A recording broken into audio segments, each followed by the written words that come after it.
Gynae সম্পর্কিত কোনো অভিজ্ঞতা না থাকা সত্ত্বে তারা জেনে শুনে বুঝে এবং সজ্ঞানে তারা ভিকটিম এবং ভিকটিমের বাচ্চাটাকে হত্যা করছে। মামলায় যাদেরকে নাম দিয়েছিলাম ওই তাদের নামটা সরিয়ে দেওয়া হয়েছে, এটা খুবই দুঃখজনক। আমরা তো চাই একটা ন্যায় বিচার পাই আমার বোনের।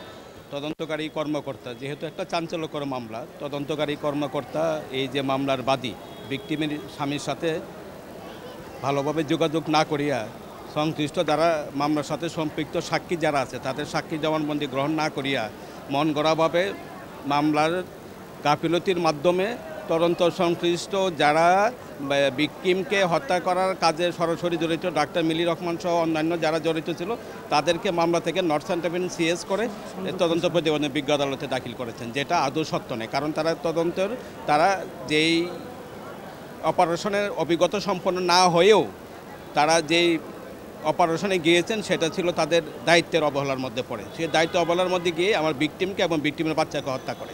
সেই মামলাটি বিজ্ঞ আদালতের তদন্তকারী কর্মকর্তা সঠিকভাবে তদন্ত না করে তাদেরকে ডাক্তার মিলি সহ এবং ডিরেক্টর মাহমুদ পারভেজকে মামলা থেকে সংযুক্তা সাহা সহ অন্যান্য যারা আছে তাদের মামলায় সম্পৃক্ত না করে মামলাটিকে ফাইনাল রিপোর্ট দিয়ে দেয়, যার পরিপ্রেক্ষিতে আজকে আমরা বিজ্ঞ আদালতে বাদী উপস্থিত সহ আমরা আজকে নারাজির আবেদন করেছি এবং মামলাটি অন্য সংস্থার মাধ্যমে তদন্ত হলে পরে সঠিক সিদ্ধান্ত বাদী পাবে বলে আমাদের নিয়ে বিশ্বাস। কারণ এটা একটা খুব চাঞ্চল্যকর মামলা এবং তারা দায়িত্বের অবহেলার মাধ্যমে ব্যক্তিগতভাবে তারা জেনে শুনে স্বজ্ঞানে তারা দায়িত্বের, যদিও তারা আপনার গাইনি সম্পর্কিত কোনো অভিজ্ঞতা না থাকা সত্ত্বে তারা জেনে শুনে বুঝে এবং সজ্ঞানে তারা ভিকটিম এবং ভিকটিমের বাচ্চাটাকে হত্যা করছে।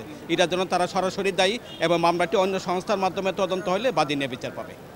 আসলে আমার বোন মাহবুবা রহমান আখি ওর যে ঘটনাটা ঘটেছে তখন আমরা মামলায় যাদেরকে নাম দিয়েছিলাম ওই তাদের নামটা সরিয়ে দেওয়া হয়েছে, এটা খুবই দুঃখজনক। আমরা তো চাই একটা ন্যায় বিচার পাই আমার বোনের। ডাক্তার সংযুক্তা সাহা সহ পরিচালক মাসুদ পারভেজ সহ যারা ছিল তাদের নামটাই সরিয়ে দিয়েছে এই মামলা থেকে। এবং ওসি তদন্ত যারা বলেছে যে আমি জিজ্ঞেস করছিলাম এখানে সংযুক্তা সাহার নামটা সরিয়ে দিয়েছেন কেন, উনি বারবার অসংখ্যবার আমাকে বলেছে এটা চার্জশিটে আমরা ওনাকে মামলায় নিয়ে আসবো, এটার কোনো ইনক্লুড করব, কোনো সমস্যা নেই। দেখা গেছে ওইটা পরে ইনক্লুড হয় নাই। ফরেন্সিক রিপোর্টের জন্য অসংখ্যবার আমরা গিয়েছি, আমরা তো আর ডাক্তার না, আমরা গিয়েছি যে অন্য একজন ডাক্তারকে দেখাবো, দেখা গেছে ওইটা আমরা পাই নাই, ওই সহযোগিতা পাইনি। আমরা থানায় বহুবার গিয়েছি, ওসি তদন্ত রাসেল সাহেব বলেছেন যে আপনাদেরকে ডাকা হবে, আমি সাক্ষী সেট করব। আমাদেরকে কিছু না জানিয়ে, আমরা তো আসলে আইনি বিষয় বুঝি না, এখানে অতি গোপনে এখানে মামলা এসে ওরা দেখা গেছে যে মামলাটাকে অন্য খাতে নিয়ে যেতে চেয়েছিল।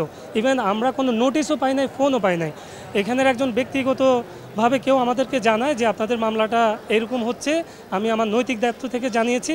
তারপর আমরা এসে আমাদের মামলার জন্য আমরা ন্যায় বিচারের জন্য এই নারাজি দেওয়ার জন্য আমরা এখানে দাঁড়াই। আর সবচাইতে বড় বিষয় হলো আপনারা ওই সময় দেখেছেন স্বাস্থ্য মন্ত্রণালয় এবং জনস্বাস্থ্য অধিদপ্তর তখনই রিপোর্ট দিয়েছিল আমার বোনের সাথে কি হয়েছে, অথচ আমরা এখন চার্জশিটে ওই ধরনের কোনো কিছুই পাচ্ছি না। ওনারাও কিন্তু ডিরেক্টর ছিল মন্ত্রণালয়ের জনস্বাস্থ্য অধিদপ্তরের, কিন্তু ওনাদের ওই রিপোর্টগুলা আমরা দেখলাম যে চার্জশিটে সেই লেখাগুলো নেই যে আমার বোনকে তার প্রাইভেট অঙ্গগুলোকে কেটে ফেলেছে, মূত্রনালী, পায়ুপথ, পরে তার পাকস্থলী কী করছে জানি না। এবং 164-এ ম্যাজিস্ট্রেট সন্ধ্যা মেহজাবিন আমার যতটুকু মনে পড়ে, ইভেন ওনার কাছে জবানবন্দি দিয়েছে আসামিরা যে আমরা ওর অ্যানেস্থেশিয়া ছাড়াই আমরা ওর অপারেশন করি। তাহলে ওরা কিভাবে নিজেরা স্বীকার করো এই মামলা থেকে অব্যাহতি চায়?